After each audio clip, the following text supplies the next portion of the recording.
Assalamualaikum warahmatullahi wabarakatuh. Innal hamdalillah nahmaduhu wa nasta'inuhu wa nastaghfiruh wa na'udzu billahi min syururi anfusina wa min sayyiati a'malina. May yahdihillahu fala mudhillalah wa may yudlil fala hadiyalah. Asyhadu an la ilaha illallah wa asyhadu anna Muhammadan abduhu wa rasuluhu la nabiyya ba'd. Allahumma fassalli wa sallim ala hadzal nabiyil karim wa ala alihi wa ashabihi ajma'in.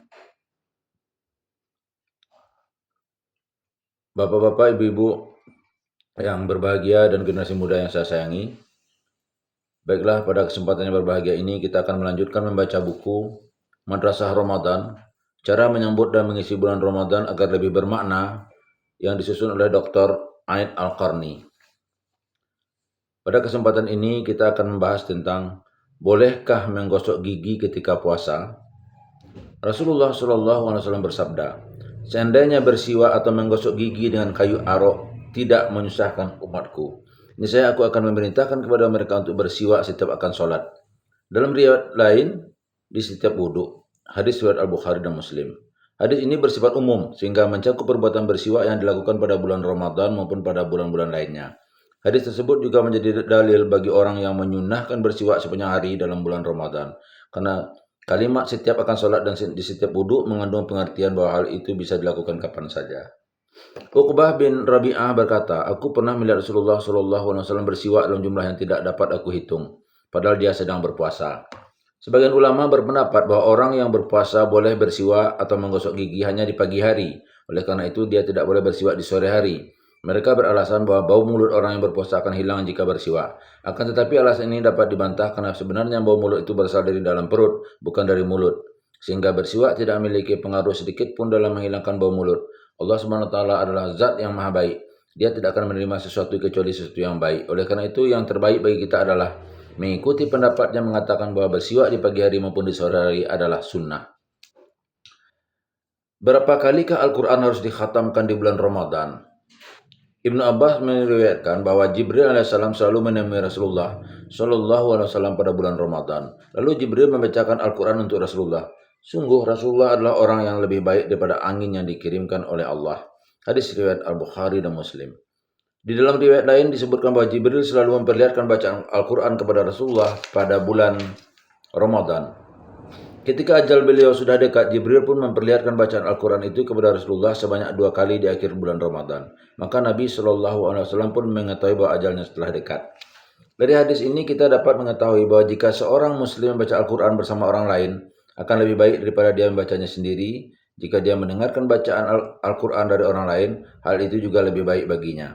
Seorang muslim dianjurkan memperbanyak membaca Al-Quran pada bulan Ramadan, karena pada bulan Ramadan pahala akan dilipat gandakan.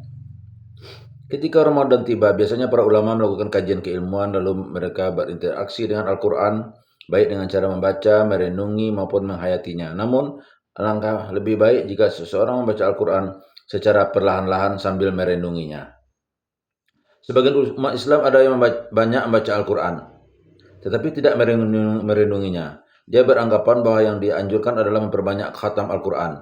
Oleh karena itulah dia pun menghatamkan Al-Quran dalam 1 atau 2 hari. Dia tidak ingin berhenti sejenak ketika telah selesai membaca sejumlah ayat kemudian merenunginya. Dia tidak mengerti makna dari ayat-ayat yang dibacanya, dan dia tidak menghayati nasihat-nasihat yang baru saja dilewatinya. Dalam hal ini yang terbaik adalah menghatamkan Al-Quran sebanyak 2 atau 3 atau 4 kali saja, kemudian diiringi dengan upaya merenunginya. Benarkah umrah di bulan Ramadan lebih utama? Rasulullah SAW bersabda, umrah di bulan Ramadan adalah seperti haji. Dalam riwayat lain, seperti menunaikan ibadah haji bersamaku. Hadis riwayat Al-Bukhari dan Muslim. Umrah di bulan Ramadan memiliki keutamaan yang agung, bahkan lebih agung daripada umrah pada bulan lainnya. Jika seorang muslim memiliki kemampuan, dia disunahkan melaksanakan umrah pada bulan Ramadan. Ada beberapa hal yang ingin saya ingatkan, yaitu pertama, pada umumnya orang sering meninggalkan perbuatan yang utama hanya karena ingin melakukan perbuatan yang sebenarnya tidak utama. Sebagai contoh, ada yang meninggalkan tugasnya sebagai imam masjid hanya karena ingin menunaikan umrah. Ketahuilah hal ini merupakan kesalahan besar.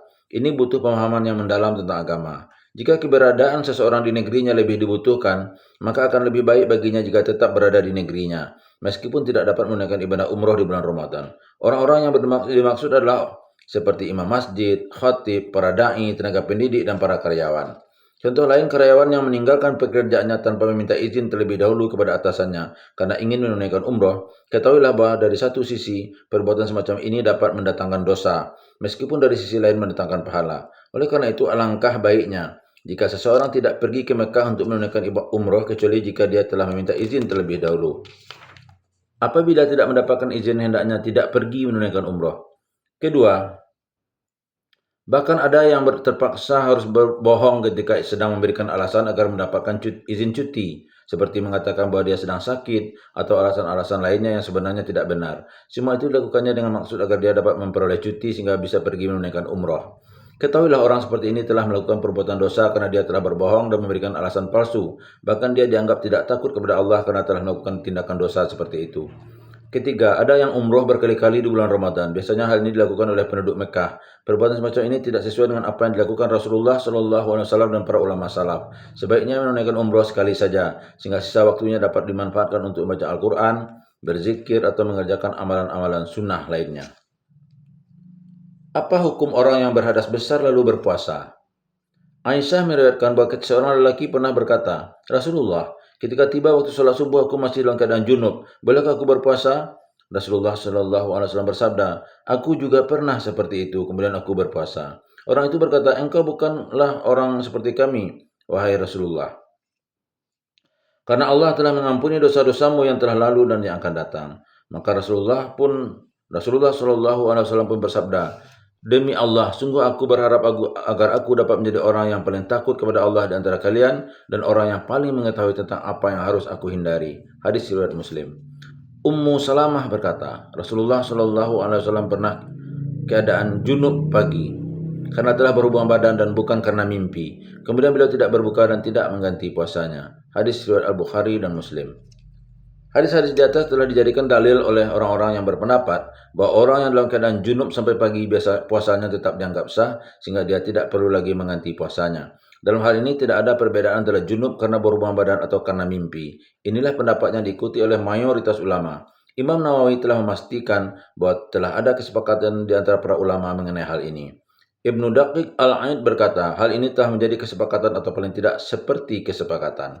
Jadi orang yang mengakhirkan mandi wajibnya karena bersenggama atau mimpi di malam hari hingga terbit fajar, puasanya tetap sah. Dan orang yang tidur di siang hari lalu bermimpi dan ketika bangun dia melihat ada cairan di kemaluannya, puasanya juga tetap sah dan hanya diwajibkan mandi.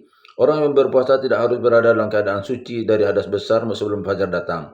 Akan tetapi alangkah lebih baik jika mandi terlebih dahulu sebelum terbit fajar. Orang yang berhubungan badan pada malam hari kemudian tertidur sampai matahari terbit, maka dia harus mandi wajib, mengerjakan sholat subuh dan puasanya tetap sah. Bolehkah orang yang berpuasa mandi di siang hari? Abu Bakar bin Abdurrahman meriwayatkan dari salah seorang sahabat Nabi SAW. Dia berkata, aku pernah melihat Nabi SAW menuangkan air ke atas kepalanya karena dia merasa kepanasan padahal dia sedang berpuasa. Hadis tersebut menunjukkan bahwa orang yang berpuasa boleh menghilangkan panas yang dirasakan tubuhnya dengan cara menuangkan air ke bagian atau ke seluruh anggota tubuhnya. Ini adalah pendapat mayoritas ulama dan mereka tidak membedakan antara mandi wajib, mandi sunnah ataupun mandi biasa. Para ulama dari mazhab Hanafiyah berpendapat bahwa mandi hukumnya makruh bagi orang yang berpuasa. Mereka mendasarkan pendapatnya pada hadis yang diriwayatkan oleh Abdul Razak dari Ali, yaitu hadis yang berisi larangan bagi orang yang berpuasa masuk ke kamar mandi. Akan tetapi dalam sanad hadis tersebut terdapat beberapa kelemahan seperti yang dikatakan oleh Hafiz bin Hajar al-Asqalani. Jika seorang meninggal dalam keadaan masih memiliki tanggungan puasa, apa yang harus dilakukan keluarganya? Orang yang meninggal dalam keadaan masih memiliki tanggungan hutang puasa padahal sebelum meninggal dia sebenarnya mampu mengerjakannya, maka para ahli fikih berbeda pendapat mengenai hukum tersebut. Imam Abu Hanifah, Malik, dan Syafi'i berpendapat bahwa wali dari seorang tersebut tidak wajib mengerjakan puasa untuknya, tetapi dia wajib memberi makan sebanyak 1 mud atau kira-kira 6 ons untuk 1 hari puasa yang ditinggalkan. Adapun menurut pendapat para pengikut mazhab Syafi'i, wali dari si mayit disunahkan mengerjakan puasa. Dengan puasa tersebut dia dapat membebaskan si mayit dari tanggungan puasanya, dan dengan demikian sang wali tidak perlu lagi memberi makan kepada orang miskin. Yang dimaksud wali di sini adalah seorang kerabat si mayit, ahli waris ataupun yang lainnya. Jika orang yang bukan termasuk kerabat si mayit ingin berpuasa dengan tujuan menghilangkan tanggungan si mayit, maka puasanya itu dianggap sah jika dia telah mendapat izin dari wali si mayit. Jika dia tidak mendapat izin, maka puasanya tidak sah. Rasulullah Shallallahu Alaihi Wasallam bersabda, orang yang mati dalam keadaan masih memiliki tanggungan puasa, hendaklah walinya mengerjakan puasa untuknya. Hadis riwayat Al-Bukhari dan Muslim. Dan riwayat Al-Bazar ada redaksi tambahan jika dia menghendaki hal itu. Sanad hadis ini hasan. Imam Ahmad dan para pemilik kitab sunan lainnya telah meriwayatkan dari Ibnu Abbas radhiyallahu an bahwa seorang laki-laki pernah mendatangi Nabi Shallallahu Alaihi Wasallam kemudian berkata, Rasulullah, ibuku telah meninggal dunia sedang dia masih memiliki tanggungan puasa sebanyak 1 bulan. Apakah aku harus membayarnya? Rasulullah Shallallahu Alaihi Wasallam menjawab, seandainya ibumu itu mempunyai hutang, apakah kamu akan melunasi hutangnya? Orang itu menjawab, ya. Rasulullah Shallallahu Alaihi Wasallam pun bersabda, ketahuilah bahwa hutang Allah itu lebih utama untuk dilunasi. Imam Nawawi berkata, pendapat ini merupakan pendapat yang dibenarkan oleh para ulama fikih. Apa itu Lailatul Qadar? Lailatul Qadar adalah salah satu malam yang terbaik di antara malam-malam yang ada dalam 1 tahun. Sebagaimana telah dijelaskan dalam firman Allah Subhanahu wa taala, A'udzu billahi minasy syaithanir rajim. Bismillahirrahmanirrahim. Inna anzalnahu fi lailatul qadr wa ma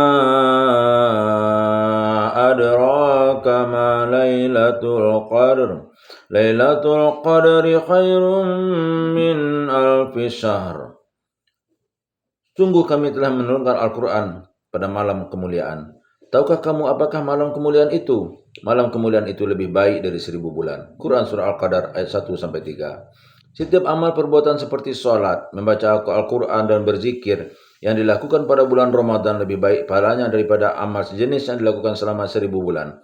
Sebab dalam bulan-bulan tersebut tidak terdapat malam Lailatul Qadar. Dalam hal ini seorang muslim disunahkan mencari malam Lailatul Qadar pada hari-hari ganjil di 10 hari terakhir bulan Ramadan. Sebab Rasulullah pun melakukan hal tersebut.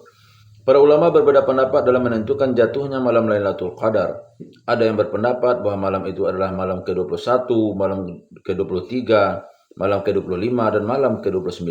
Ada pula yang berpendapat bahwa malam itu akan berpindah-pindah dari satu malam ganjil yang ada pada 10 hari terakhir bulan Ramadan ke malam ganjil lainnya. Akan tetapi sebagian besar mereka berpendapat bahwa malam itu adalah malam ke-27. Imam Ahmad telah meriwayatkan dari Ibnu Umar dengan sanad yang sahih bahwa dia berkata, Rasulullah Shallallahu Alaihi Wasallam bersabda, orang yang ingin menjumpai malam Lailatul Qadar, maka berusahalah untuk mencarinya pada malam ke-27. Ubay bin Ka'ab berkata, demi Allah yang tiada Tuhan kecuali dia, malam Lailatul Qadar terdapat pada bulan Ramadan, dan demi Allah aku telah mengetahui malam itu, yaitu suatu malam yang dimana kita diperintahkan Rasulullah untuk menghidupkannya dengan beribadah. Malam itu adalah malam ke-27. Adapun di antara tanda-tandanya adalah terbitnya matahari pada pagi hari dalam keadaan berwarna putih tanpa ada sinar yang menyertainya. Hadis riwayat Muslim.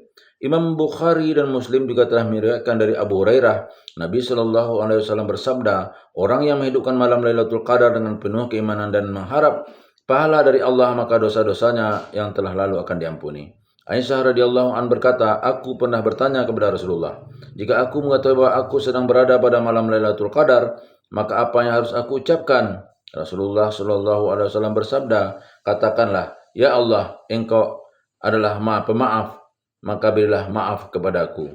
Hadis riwayat Al-Bukhari dan Muslim. Billahi taufiq wal hidayah. Wassalamualaikum warahmatullahi wabarakatuh.